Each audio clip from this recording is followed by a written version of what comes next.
आपल्या सर्वांचे अतिशय मनापासून आभार मानतो की आज आपण या ठिकाणी माझ्या सत्काराचा कार्यक्रम आयोजित केला। खरं म्हणजे मी जीवनामध्ये फार कमी सत्कार स्वीकारतो, शक्यतोवर सत्कारांपासून दूर राहतो। पण ज्यावेळी किसान मोर्चाने आम्हाला सत्कार करायचा आहे असं सांगितलं, त्यावेळी मला एक संधी दिसली की या निमित्ताने महाराष्ट्रातल्या शेतकऱ्यांशी संवाद करता येईल, दोन गोष्टी त्यांच्यापर्यंत पोहोचवता येतील, आणि म्हणून मी हा सत्कार स्वीकारला। आणि मी विचारलं कुठे घेणार, म्हणाले आम्हाला मुंबईला घ्यायचं आहे। आणि मी म्हटलं तुम्ही शेतकऱ्यांचा कार्यक्रम घेताय आणि मुंबईला घेताय, मला घ्यायचा असेल तर कुठल्या तरी विभागात घेऊया।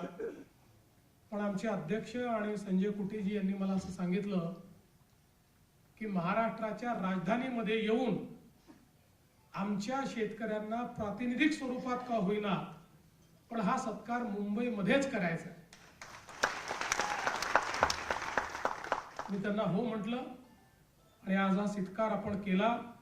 मी अतिशय विनम्रपणे हा सत्कार माझ्या वतीनं, ज्यांनी मला या संपूर्ण कार्यात मदत केली ते माझे दोन्ही उपमुख्यमंत्री माननीय एकनाथराव शिंदेजी, सुनेत्राताई पवार, आमचे कृषी मंत्री आणि संपूर्ण मंत्रिमंडळाच्या वतीनं आपला हा सत्कार मी या ठिकाणी स्वीकारतोय।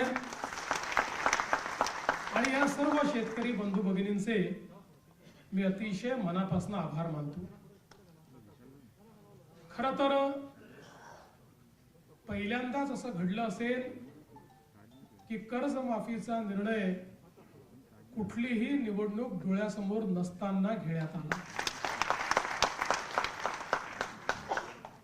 मागच्या निवडणुकीमध्ये आपल्या जाहीरनाम्यात शेतकऱ्यांना कर्जमाफी देण्याचं आश्वासन आपण दिलं होतं आणि त्यानंतर खूप चांगल्या पद्धतीनं संपूर्ण महाराष्ट्रामध्ये अभूतपूर्व अशा प्रकारचं यश आपल्याला मिळालं। त्यानंतर नगरपालिकेच्याही निवडणुका झाल्या, महानगरपालिकेच्याही झाल्या, जिल्हा परिषदेच्याही झाल्या। सगळ्या निवडणुकांमध्ये भारतीय जनता पार्टी आणि महायुतीला महाराष्ट्राच्या जनतेने भरभरून दिलं आणि न भूतो अशा प्रकारचं मॅन्डेट, अशा प्रकारचा विजय आपल्याला मिळाला। केवळ राजकीय विचार केला असता तर समोर आता कुठली निवडणूक उरलेली नाही।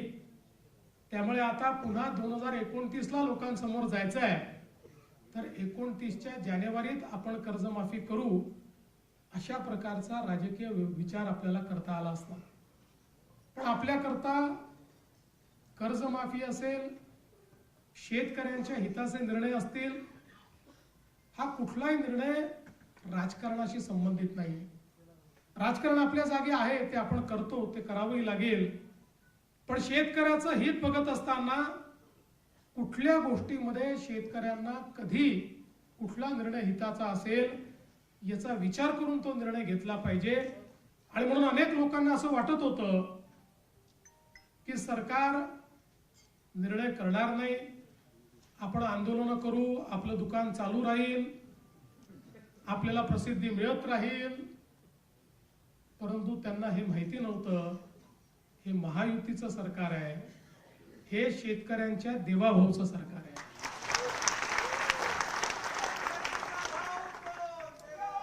आणि म्हणून आपण कर्जमाफीचा निर्णय घेतला, 2 लाखापर्यंत कर्ज माफ करण्याचा निर्णय घेतला आणि त्यासोबत ज्यांनी नियमित कर्ज भरलाय त्यांनाही 50,000 रुपये देण्याचा निर्णय आपण घेतला। हे खरं आहे की हा निर्णय घेत असताना एक अट आपण टाकली होती आणि ती अट अशी होती की 2019च्या कर्जमाफी योजनेमध्ये ज्यांना त्याचा फायदा मिळालाय त्यांना या योजनेचा फायदा मिळणार नाही। राज्यामध्ये 2008 ला देशाची कर्जमाफी झाली आणि 2009ला राज्याची कर्जमाफी झाली. 2009च्या कर्जमाफीमध्ये तेव्हाच्या सरकारने 2008च्या कर्जमाफीतल्या लोकांना वगळलं. 2017ला आपण कर्जमाफी केली, त्याही वेळी ज्यांना फायदा यापूर्वी मिळाला होता त्यांना आपण वगळलं. 2019ला कर्जमाफी झाली. 19च्या कर्जमाफीमध्ये तेव्हाच्या सरकारने, मगाशी कुटे साहेबांनी सांगितलं की 2017ला ज्यांना कर्जमाफी मिळाली होती त्या सगळ्यांना वगळण्याचा निर्णय घेतला. याच्या पाठीमागचं कारण काय आहे? तर आताही आपण कर्जमाफीच्या संदर्भात जी समिती तयार केली होती त्या समितीने आपल्याला अहवाल देताना सांगितलं की याचा फायनान्शियल इम्पॅक्ट मोठा नाही, 3-4 हजार कोटी रुपयेच लागतील, परंतु आपल्याकडची जी बँकिंग सिस्टीम आहे, बँकांची जी व्यवस्था आहे, जर कर्ज भरण्याची सवय ही सुटली किंवा अनेक वेळा सवय सुटत नाही, पण शेतकऱ्यांना असं वाटतं की आपण भरून टाकल्याने कर्जमाफी झाली तर आपल्याला काय मिळणार, आणि म्हणून या भीतीपोटी अनेक वेळा शेतकरी त्या ठिकाणी कर्ज भरत नाहीत आणि मग नंतर दोन्हीकडनं अडचणीत येतात. आणि म्हणून साधारणपणे लगतच्या कर्जमाफीतल्या लोकांना पुन्हा डिफॉल्ट झाला असेल तर कर्जमाफी देऊ नये अशा प्रकारचा निर्णय आपल्या समितीने दिला होता. तरीही ज्यावेळेस मी बघितलं की अशा प्रकारचे शेतकरी किती, तर लक्षात आलं की 12 लाख शेतकरी आहेत. ज्या 12 लाख शेतकऱ्यांना या योजनेचा लाभ मिळणार नाही. मग मी विचारलं की समजा आपण असं केलं, 50 हजारापर्यंत सरकारने द्यावे आणि वरचे त्यांनी द्यावे तर किती शेतकरी कव्हर होतात? होतात तर 12 लाख, पण त्यातले 6 लाख शेतकरी असे होते की ज्यांना 10-12 हजार रुपये भरले तरीही 50 हजाराचा फायदा त्या ठिकाणी मिळत होता. आणि म्हणून दोन्ही गोष्टी त्यात होत होत्या. शेतकऱ्याला फायदाही मिळत होता आणि पुन्हा जो काही रिपोर्ट मध्ये म्हटलं होतं की कर्ज भरण्याची प्रवृत्ती कमी होऊ नये या दृष्टीनं तुम्ही कारवाई करा, ती कारवाई देखील आपल्याला करता येत होती. आणि म्हणून त्या रिपोर्टच्या पलीकडे जाऊन आपण हा विचार केला की 50 हजारापर्यंत आपण द्यावं आणि 1 लाखापर्यंत गेलं तर जवळपास या 12 लाखातले 9 लाख शेतकरी हे 10-12 हजार रुपये भरून त्या ठिकाणी पात्र होत होते. आणि म्हणून या दृष्टीने हा निर्णय घेतला होता. दुसरा निर्णय हा आपण चालू कर्ज आपल्या नागरिकांनी किंवा शेतकऱ्यांनी भरावं याकरता त्याची एक अट आपण लावली होती. आणि म्हणून अशा पद्धतीने ही कर्जमाफी केल्यानंतर ज्यावेळी आमच्या रणधीरभाऊ सावरकरांसोबत आमचे महायुतीचे 3ही पक्षाचे सगळे आमदार, जवळपास 25-30 आमदार माझ्याकडे आले. आणि माझी सवय, मी सत्य नेहमी सांगतो, कारण आर्थिक शिस्त ही असली पाहिजे. आणि म्हणून मी त्यांना समजावून सांगितलं की मला पैसे जास्त लागणार नाही, 4,000 कोटी लागणार आहेत. 36,000 कोटी दिल्या तर 40,000 द्यावे लागतील, पण आर्थिक शिस्त देखील आपल्याला लावली पाहिजे. कारण भविष्यात आपल्या जिल्हा बँका जर वाचवायच्या असतील तर कर्ज भरण्याची प्रवृत्ती वाढली पाहिजे, या दृष्टीने घेतलेला निर्णय. पण आलेल्या सगळ्या आमदारांनी मला त्या ठिकाणी सांगितलं की तुमचं आर्थिक दृष्ट्या किती बरोबर असेल तरी देखील हे जे शेतकरी बाहेर राहत आहेत त्या शेतकऱ्यांच्या मनामध्ये नेहमीच हे राहील की 56 लाखाला दिलं आणि आम्हाला मात्र सोडून दिलं. त्यामुळे तुम्ही हा निर्णय बदलावा. आणि मग त्या सगळ्यांचा आग्रह मला योग्य वाटला.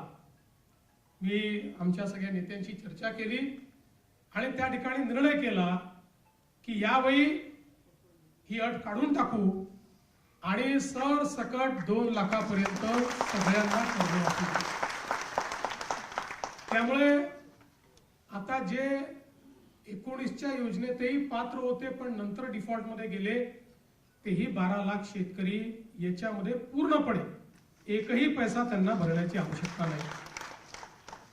दुसरं महत्वाचं आपण केलं, ज्याचा उल्लेख कुटे साहेबांनी केला होता, की उद्धवजींच्या कर्जमाफीमध्ये 2,01,000 एवढं जरी तुमचं कर्ज झालं तरी तुम्हाला एकही पैसा मिळाला नाही, एकही नाही. आम्ही म्हटलं असं नाही. एकतर आपले 80% शेतकरी अल्पभूधारक आहेत, त्यामुळे ते 2 लाखाच्या आतले आहेत. जे 2 लाखाच्या वरचे आहेत त्यांनाही संधी मिळाली पाहिजे. या दृष्टीनं आम्ही सांगितलं की 2 लाखाच्या वरचे पैसे तुम्ही भरा, 2 लाखापर्यंत पैसे आम्ही भरतो, म्हणजे तुम्हालाही त्याचा फायदा मिळेल. अशा पद्धतीनं त्यांनाही फायदा दिला. आणि अर्थात दुसरी गोष्ट जी आमच्या या शिष्टमंडळाने मला सांगितली ती मला एका मिनिटात पटली.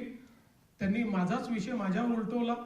ते म्हणाले तुम्हीच घोषित केलाय अल निनोचं वर्ष आहे. मग अल निनोच्या वर्षामध्ये जर शेतकऱ्यांवर संकट आहे तर अशा वेळी तुम्ही जर चालू वर्षाचे पैसे भरा असं त्यांना सांगितलं तर शेतकऱ्यांवर हे नवीन संकट तुम्ही करताय. म्हटलं तुमचं म्हणणं बरोबर आहे.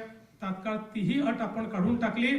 त्यामुळे आता ज्यांना 50,000 रुपये प्रोत्साहनपर मिळणार आहेत त्यांनी जे 26-27 लगतचे जे मागचे 3 वर्ष आहेत त्या 3 वर्षातल्या कुठल्याही 2 वर्षामध्ये त्यांनी जर त्या ठिकाणी पैसे भरलेले असतील तर त्यांनाही 50,000 रुपये प्रोत्साहन देण्याचा निर्णय आपण घेतला. खरं म्हणजे शेतकरी बंधू भगिनींनो, आपण जर बघितलं तर कर्जमाफी हा काही अंतिम उपाय नाहीये. आपण विचार करा, जर राज्यामध्ये शेतकऱ्यांना 7 ते 8 वर्षात 3 वेळा कर्जमाफी द्यावी लागत असेल तर कुठेतरी आपल्या शेतीसमोरचे प्रश्न फार गंभीर आहे. आणि म्हणून मी नेहमी सांगतो कर्जमाफी आवश्यकच आहे, ती दिलीच पाहिजे. पण कर्जमाफीने कुठला शेतकरी श्रीमंत झाला नाही. कर्जमाफीने कुठला शेतकरी परमनंट त्या कर्जाच्या विळख्यातून बाहेर पडला नाही. जर आपली शेती फायद्याची करायची असेल तर वेगवेगळ्या प्रकारच्या उपाययोजना केल्याशिवाय शेती फायद्याची होऊ शकत नाही. आज आपण बघा इंडस्ट्रीत नवनवीन तंत्रज्ञान येते आणि त्या तंत्रज्ञानामुळे ती इंडस्ट्री फायद्यामध्ये जाते. जर एखाद्या उद्योगाने ठरवलं की मी नवीन तंत्रज्ञान आणणारच नाही तर तो उद्योग बंद पडतो. दुसरा कोणीतरी तंत्रज्ञान आणतो आणि त्या उद्योगाच्या पुढे जातो.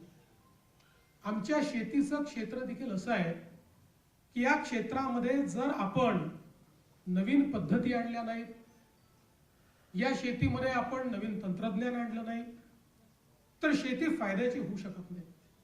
आणि मग या सगळ्या नवीन गोष्टी करण्याकरता अडचण काय आहे? ती अडचण आहे गुंतवणुकीची. ज्या शेतकऱ्याकडे जो अल्पभूधारक शेतकरी आहे, या अल्पभूधारक शेतकऱ्याला गुंतवणूक त्यांनी करायची कशी? गुंतवणुकीकरता त्याला पैसे येतील कुठनं? तो जेमतेम पीक कर्ज काढतोय आणि तेही कर्ज जर परत करू शकत नाहीये तर मग गुंतवणूक तो करेल कशी? आणि म्हणून 2014 नंतर मोठ्या प्रमाणात आपण शेती क्षेत्राला रिलीफ आणि रिहॅबिलिटेशन म्हणजे मदत आणि पुनर्वसनचं क्षेत्र नाही, तिथं करावंच लागतं. पाऊस आला तर, अतिवृष्टी झाली तर, अवर्षण झालं तर, वाहून गेली तर, सगळ्या गोष्टी तिथं करावंच लागतं. पण केवळ तितक्या पुरतं मर्यादित ठेवायचं नाही. शेती क्षेत्रामध्ये गुंतवणूक करायची आपण निर्णय घेतला. मग जलयुक्त शिवार असेल, मागेल त्याला शेततळ असेल, मागेल त्याला सिंचन विहीर असेल, मागे त्याला ठिबक असेल. तुम्ही आठवा 2014 पूर्वीची परिस्थिती तुम्ही आठवा. मी देखील जवळपास 10 वर्ष माझ्याकडे ग्रामीण क्षेत्र होतं मी आमदार असताना. नंतर मग माझं शहरी क्षेत्र झालं. पंचायत समितीत आम्ही बसायचो, काहीतरी इष्टांक आलेला असायचा आणि मग ते पंचायत समितीचे सभापती, सदस्य आणि आमदार मिळून आम्ही वाटायचो. 4 तुझ्याकडे, 2 तुझ्याकडे, 4 तुझ्याकडे, 5 तुझ्याकडे. आणि त्या वाटणीतही आम्ही एवढं खुश असायचो की जणू काय शेतकऱ्याला आपण दिलेला आहे अशा पद्धतीची बंदरवाट आपण करायचो. मी सांगितलं की पद्धतीच दूर झाली पाहिजे आणि मग सगळ्या गोष्टी मागेल त्या, ज्याला आवश्यकता त्यांनी मागावं, आपण त्याला देऊ, अशा पद्धतीनं मागेल त्याला शेततळ्यांची योजना आपण आणली. महाराष्ट्रामध्ये लाखो शेततळी आपण तयार केली. आज तुम्ही बघा, म्हणजे आम्हाला संधी मिळते अनेक वेळा हेलिकॉप्टर म्हणून जाण्याची, अलीकडच्या काळात मी वापरत नाहीये, पण अनेक जिल्हे असे आहेत आणि मराठवाड्यातले देखील अनेक जिल्हे असे आहेत की जे कोरडे जिल्हे आहेत, पण तुम्ही वरून जर बघितलं ना तर प्रत्येक शेतात शेततळ तुम्हाला भेटतं. आणि ते विचारा कधी झालेलं आहे, हे मागेल त्याला शेततळ्याच्या आपल्या योजनेत झालेलं आहे. आज जे काही पाणी आहे ते आपण साठवू शकतो. आणि मग आताच्या परिस्थितीत अल निनो मध्ये कुठेतरी 5, 7, 8 जुलैला भरपूर पाऊस येतो आणि त्याच्यानंतर 25 जुलैपर्यंत पाऊस गायब होतो. अशा परिस्थितीमध्ये जर पिकावर ताण पडला तर त्या पिकाला पाणी द्यायचं कुठनं? त्याकरता ही शेततळी आहे, त्याकरता प्रोटेक्टिव्ह इरिगेशन करता ही कामी येत आहेत. आज परिणाम असा झाला, आम्ही साधारणपणे ज्या ठिकाणी जलयुक्त शिवारची कामं आपण केली, जलसंधारणाची कामं केली, त्या गावांचं ज्यावेळेस ऑडिट केलं, त्या ऑडिटमध्ये असं लक्षात आलं की अनेक गावं अशी होती की जी एका पिकावर होती, ती आज 3-3 पिकं घेऊन राहिली आहे. ज्या गावांमध्ये बागायतीचा विचार करत नव्हते, फळबागांचा विचार करत नव्हते. मला नेहमी, आजही माझ्याकडे तो व्हिडिओ आहे की ज्यावेळी 2019 साल असेल, मी सांगोल्याला गेलो आणि त्या सांगोल्यामध्ये एक शेतकरी म्हणाला माझ्या शेतीत तुम्हाला यावंच लागेल, आणि मला घेऊन गेला आणि त्यांनी सांगितलं इथे माझ्याकडे काही पिकत नव्हतं. आज जलयुक्त शिवार नंतर ऍपल बेर त्यांनी पिकवणं चालू केलं आणि मला यावर्षी 25 लाख रुपयाचे ऍपल बेर मी त्या ठिकाणी विकेल. त्यामुळे शेतीमध्ये आणि शेतीच्या क्षेत्रात गुंतवणूक आपण सुरू केली. पूर्वीच्या काळामध्ये लोकांना ड्रिप इरिगेशन करता, ठिबक सिंचनाकरता वाट पाहावी लागायची. आम्ही सांगितलं ऑनलाईन अप्लाय करा, ऑनलाईन अर्ज करा आणि ऑनलाईनच तुमच्या खात्यात पैसे जातील. आताही जे मामा सांगत होते की काही बॅकलॉग राहिला होता तोही आम्ही पूर्ण करतोय. आणि जेवढे अर्ज आले, 5 लाख अर्ज आले तर 5 लाख अर्ज आम्ही स्वीकृत करणं सुरू केलं. ट्रॅक्टरची मागणी जेवढी आली आम्ही स्वीकृत केली. इतक्या मोठ्या प्रमाणात हळूहळू हे यांत्रिकीकरण आपण सुरू केलं. आणि महत्वाचं यातलं काय आहे तर आज आपल्याला आपल्या शेतीमध्ये जर परिवर्तन करायचं असेल, गुंतवणुकीची क्षमता बघा, जागतिक बाजारपेठ झाली आहे. आता शेतमालाचा भाव हा कुठलं राज्य ठरवत नाही, कुठला देश ठरवत नाही, जागतिक बाजारपेठ ठरवते. त्यामुळे त्या जागतिक बाजारपेठेमध्ये जर आपल्याला त्या ठिकाणी आपल्या शेतमालाचा भाव घेऊन फायदा करायचा असेल तर उत्पादन खर्च कमी करावा लागेल. उत्पादन खर्च कमी करायचा असेल, उत्पादकता वाढवावी लागेल. उत्पादकता वाढेल तेव्हाच उत्पादन खर्च कमी होईल. आणि बघा, अशा सगळ्या गोष्टींकरता आता ज्याच्याकडे 1 एकर शेती आहे, 2 एकर शेती आहे, त्याची गुंतवणुकीची ताकद किती आहे? आणि म्हणून आपण गटशेतीची योजना सुरू केली. मला असं वाटतं की महाराष्ट्रामध्ये पुढच्या 2 ते 3 वर्षामध्ये 50,000 गट जर आपण तयार केले तर या गटांची क्षमता जी आहे, आणि सरकार सगळ्या योजना गटाला देत आहे. मागच्या वेळेस तर आपण 1 कोटी रुपयापर्यंतच्या योजना गटांना दिल्या, तर या गटाची गुंतवणुकीची क्षमता वाढते. या गटांना जे काही निविष्ठा खरेदी करावे लागतात त्याची किंमत कमी होते. वेगवेगळ्या पिकांचे प्रयोग करून पूरक पिकं त्या ठिकाणी घेता येतात आणि त्यातनं शेती जी आहे ही उद्योगासारखी फायद्यामध्ये आपल्याला आणता येते. म्हणून त्याही दृष्टीने खूप मोठ्या प्रमाणात काम करण्याची आवश्यकता आहे. आमच्या शेतकऱ्याचा जो काही खर्च आहे तो कमी व्हावा म्हणून आपण 2 गोष्टी त्या ठिकाणी केल्या. सगळ्यात महत्वाचं काही केलं असेल तर आमच्या शेतकऱ्यांना 7.5 हॉर्स पॉवर पर्यंत जो काही विजेचा खर्च होता ते वीज बिल माफ करण्याचा निर्णय आपल्या सरकारने घेतला. आज याचा कधी कोणी विचार करत नाही. वीज बिल माफ झालं म्हणजे वीज कंपनी जी आहे ती कंपनी स्वतःच्या खिशातनं भरत नाही. दरवर्षी 25,000 कोटी रुपये मी बजेटमधनं काढतो आणि त्या आमच्या वीज वितरण कंपनीला देतो. कारण ते जर दिले नाही तर MERC सांगते की जे इतर ग्राहक आहेत त्या सगळ्या ग्राहकांवर हे 25,000 कोटी लोड करा, त्यांचं विजेचं बिल वाढवा आणि त्यांच्या खिशातनं ते वसूल करा. आणि म्हणून दरवर्षी 25,000 कोटी रुपये हे आपण वीज बिल माफीच्या पोटी देतो. आणि मला हेही सांगताना आनंद वाटतो की याच महाराष्ट्राने जवळपास महाराष्ट्रातल्या शेतकऱ्याला, आपल्याला माहिती आहे, अर्धे दिवस सकाळी वीज, अर्धे दिवस रात्री वीज, इतक्या मोठ्या प्रमाणात रात्रीची वीज आल्यानंतर शेतकऱ्याला काय अडचणी त्या ठिकाणी सहन करावे लागतात आपल्याला माहिती आहे. आपण सौर कृषी वाहिनी आणि सौर पंप अशा 2 योजना आणल्या. मला सांगताना अभिमान वाटतो की जे आम्ही सांगितलं, आज राज्यातल्या 76% शेतकऱ्यांना आम्ही दिवसा वीज देतो. आणि आमचा प्रयत्न हे वर्ष संपता संपता 100% शेतकऱ्यांना दिवसा वीज आम्ही देऊ. आणि 8 तास आम्ही देतो. 10 तास जायचंय, नंतर 12 तास जायचंय. दिवसा 12 तास आमच्या शेतकऱ्यांना त्या ठिकाणी मोफत वीज देण्याचा निर्णय आम्ही करतो. आणि आता याच्याही पेक्षा एक अजून चांगला निर्णय जो आज मी जाहीर करणार आहे. आपल्याला कल्पना आहे की 7.5 हॉर्स पॉवर पर्यंत आता तुम्हाला बिल येत नाही, पण तुमच्या प्रत्येकाच्या नावाने जुनं बिल आहे. प्रत्येकाच्या नावाने आहे, ते खात्यात आहे, लिहून ठेवलं आहे, कधीतरी वसुलीला येऊ शकतं. आणि कुठलंही दुसरं कनेक्शन घ्यायचं झालं तर तो लाईनमन चेक करतो, तुमच्यावर तर आहे जुनं बिल, मिळत नाही तुम्हाला.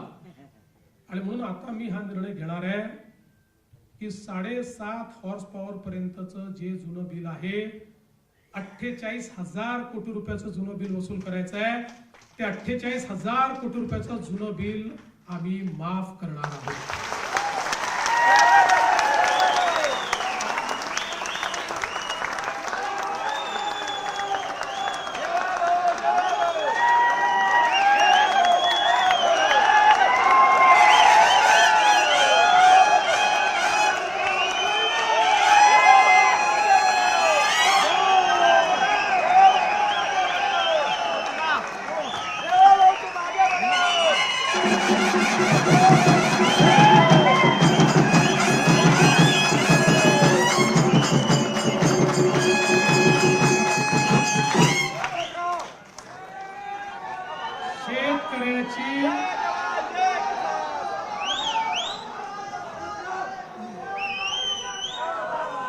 शेतकऱ्याची पाटी ही कोरी झाली पाहिजे आणि त्याला नव्याने त्या पाटीवर इतिहास